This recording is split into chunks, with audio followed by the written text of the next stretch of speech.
ELEANOR the Great is a dramedy that follows June Squibb's Eleanor Morgenstein, a 94-year-old woman feeling the weight of loneliness. After moving to New York City to live with her daughter and grandson, she ends up meeting a young college girl named Nina, played by Erin Kellyman, who wants to write a journalistic piece on Eleanor. The two of them become good friends, but tension looms over them as Eleanor's secret threatens to unravel their bond.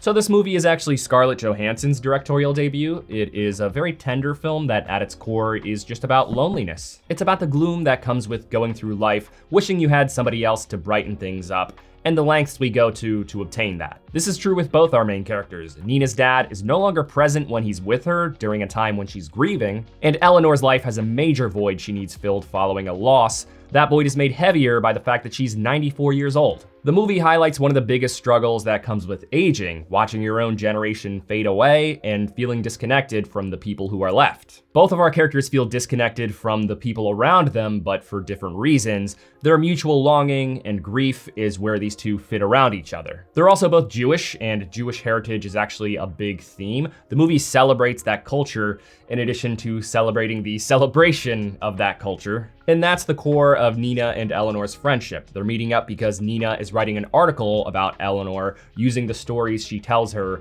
about surviving the Holocaust. Though the circumstances of those stories are not the most admirable, this is one of the ways that the movie can be really heartrending through the tragic stories that were very real for countless people. Pair this with all the themes of trauma, isolation, and coping with loss, and the movie has some pretty heavy subject matter, but it never really feels too morbid or gloomy. It's definitely sad at times, but for the most part, it leans on the brighter side. It sort of embraces the beauty of life through these moments that to most would seem run-of-the-mill. But for someone Eleanor's age, they are quiet joys that remind us that the everyday things in life are worth admiring because they could all be lost at the drop of a hat. And the movie's also a bit silly. That's mostly the result of Eleanor's sort of edgy personality. She's got some bark to her. When she wants something, she doesn't settle for less, and she's rather unapologetic to a fault. But that's where she can be a bit silly. She likes to make jokes at other people's expense. The recurring gag is that we likely would not expect someone like her to have such a crass sense of humor, so it's silly in an offbeat way, keeping her from feeling like the stereotypical sweet old lady. It doesn't always work, which I'll talk about in a sec, and when you consider the things that she hides from people, it's sometimes hard to want to support her. But for the most part, she's pretty charming. We can't talk about this movie without addressing the fact that June Squibb was actually 94 years old when they were filming. It's wild that she's still working at her age. She was in last year's movie Thelma, which is a hilarious movie by the way, and coming out of that, it was hard not to think that it could have been her last film. It's a similar story here, but let's hope she can continue to make movies and do what she loves until she decides that she's done. I could see her getting an Oscar nomination for this film. It's not a performance that immediately screams Oscar buzz, but it's certainly in the wheelhouse.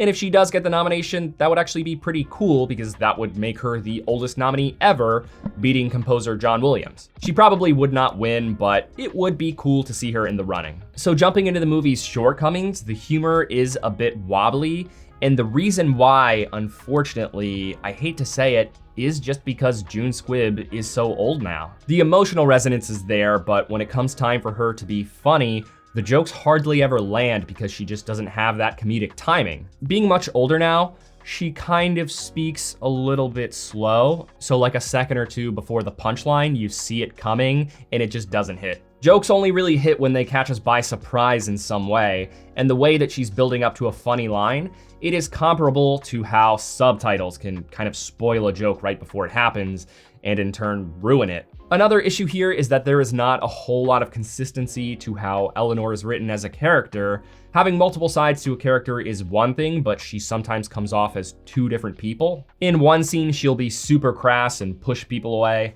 and then in the next, she'll be loving and compassionate. The movie flip-flops between these two personalities, and it's not very seamless. There's also a micro-plot detail of her daughter trying to put her in a retirement home that did not fully make sense because despite her old age, she's not incapable of taking care of herself, nor is she putting herself in any actual danger. So this part of the plot just felt unnecessary and half-baked. And then probably the biggest shortcoming is that going into the third act, The relationship between Nina and Eleanor did not have the proper amount of weight it needed for the emotions to feel heavy. Their friendship at the center of everything is where all of the emotional stakes should be, and it just didn't really feel that much deeper than surface level.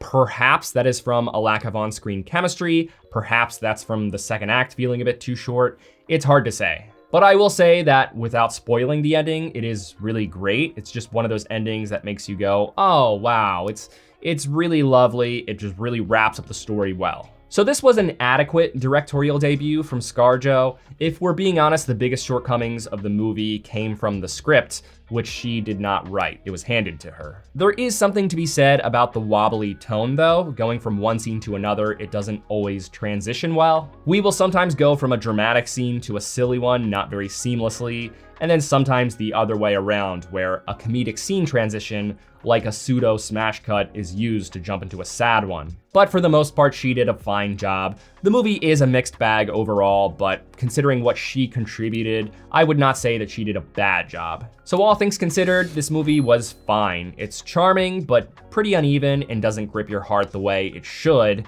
It's one that will likely best serve an older audience that can relate to the struggles of aging and the increasing loneliness that comes with that.